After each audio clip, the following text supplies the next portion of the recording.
May nahuli na raw na sospek sa pagpatay sa isang negosyanteng Pinay sa Paris, France. Bumuhos naman ang suporta ng mga Pinoy roon sa naulilang pamilya. Nakatutok si Sherry Ann Torres. Sa bahay ng pamilya ni Ellen Ortega Apilado sa Paris, France, dumagsa ang mga kaibigan at katrabaho para makiramay. Si Apilado ay natagpo ang patay nitong Biyernes.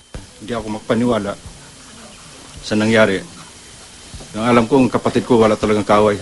Katulad ng sinabi ng bayaw ko na mabait talaga.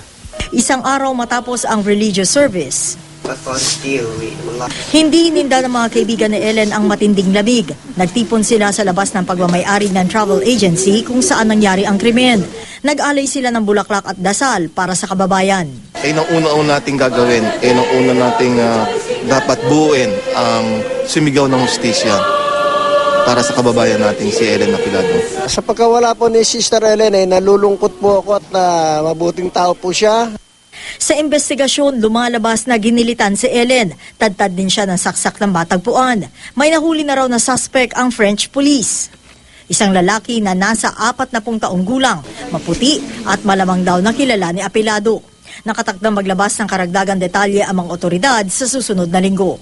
Sherry Ann Torres, Nakatutok, 24 Oras.